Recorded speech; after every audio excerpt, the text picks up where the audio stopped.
Now, a recent World Bank report reveals that Nigeria's poverty level has escalated, driven by significant economic reform, including the removal of fuel subsidies and changes in the foreign exchange market. The report indicates that the number of Nigerians living below the poverty line has surged to 104 million, up from 95 million in 2021, with inflation hitting a record 27.3% in October of 2023. Now, while the World Bank commended the Nigerian government for what it describes as bold reforms, it warned that they have intensified living costs and increased hardship for many citizens. Reacting, Finance Minister Wale Edun called for the necessity of protecting vulnerable groups from the cost of reforms. This comes as the International Monetary Fund downgraded Nigeria's growth forecast for 2024 to 2.9%, citing agricultural disruptions and oil production issues. Now, to discuss the Finance Minister's call on Nigeria to protect the vulnerable in implementing economic reform and other forms of structural adjustment programs, we have a Rise News analyst, Dayo Sobowale. Mr. Sobowale, good afternoon. Welcome to the program. Good afternoon. It's a pleasure being here as usual. The song we have been singing endlessly, and now they come with this data, but this is, what we've been saying at this table for a very long time. Your thoughts on the fact that at least there's an admission that the poorest need a safety net amidst all of these reforms? That's right. It's the usual World Bank, how do I put it, soliloquy. You get me? But we need them. We need them. And indeed, what Wale Edun was trying to do, the conference is on, is to tell them that while we appreciate your help, these reforms that we are dancing to while you are playing the music need to have a human face to accommodate the poor and needy. Those are the vulnerable. That's what he's trying to say. He himself is a chairman of one of the committees. And he said so many things. You see, the reforms, whilst you can clap for yourself in terms of economic achievement and statistics, must reflect on the quality of life of the poor.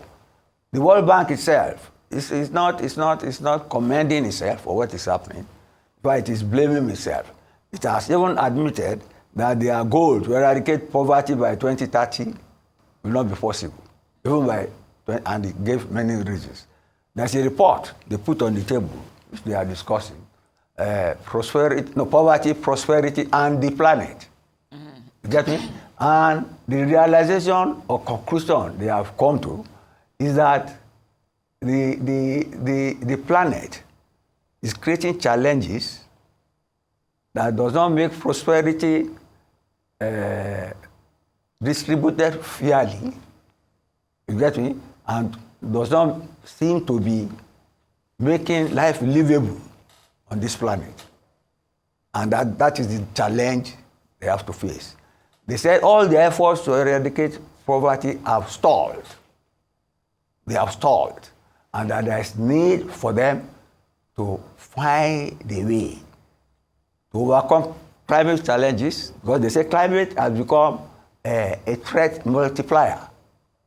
You get me? The climate as it is now, that is the conclusion. The climate is making resource scarcity higher, what people have to live on. And it is creating migration. In terms of climatic challenges, in terms of economic challenges, social. And when people migrate from areas where it's dry and there's no food, they go to areas where large clusters of people are in the urban areas, it creates tensions. So it creates social unrest too.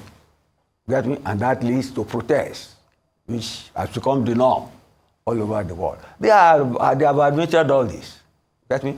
What Edu now added is that, you see, they must give more loans at rates that are not as high as they are now, and that, you see, the benefits of the reforms least more on their side.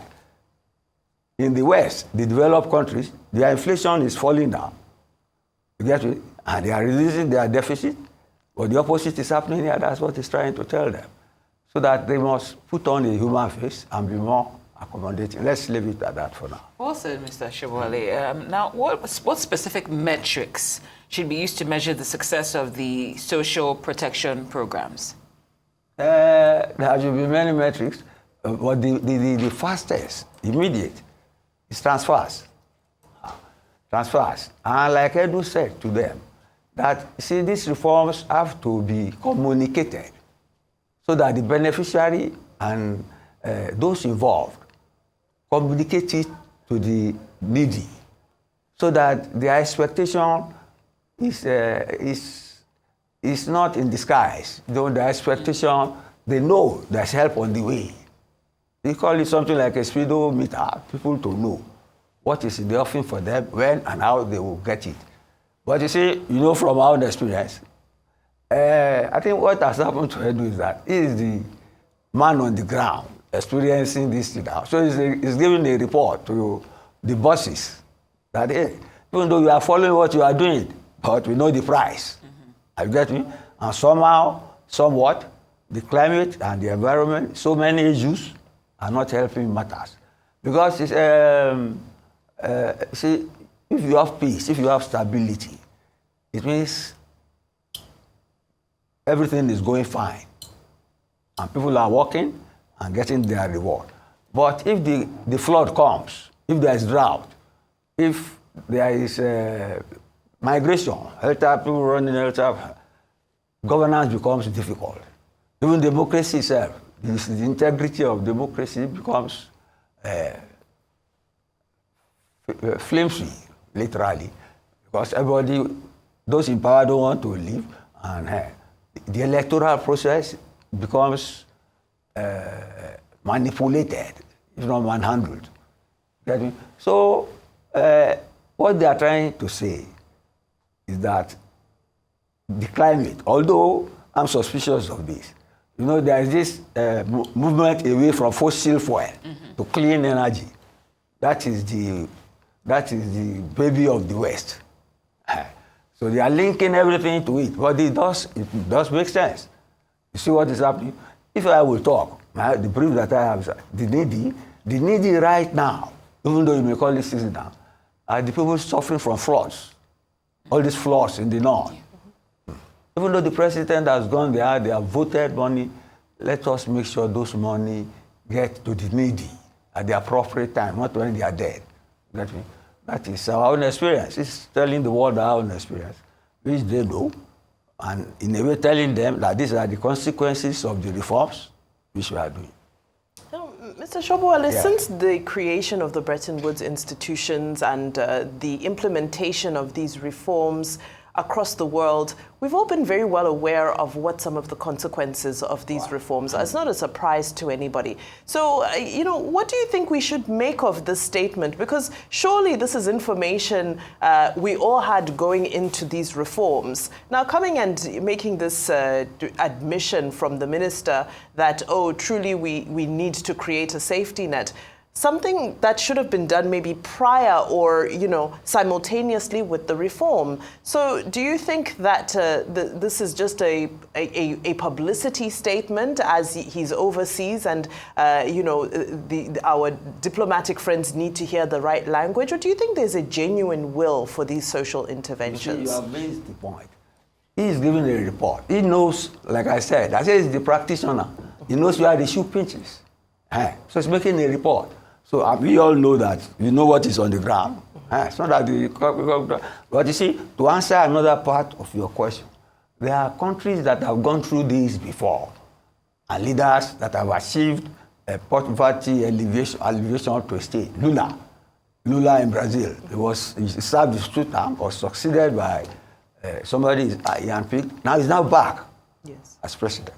And this record is there, that at least they lifted millions out of poverty. Then this Andrea Obrador was just left office in Mexico. Now, poverty alleviation, that's their record. Get me? I pray that the new government too will leave such record, like Obrador, like Lula. These are the things we should aim at. Get me? It is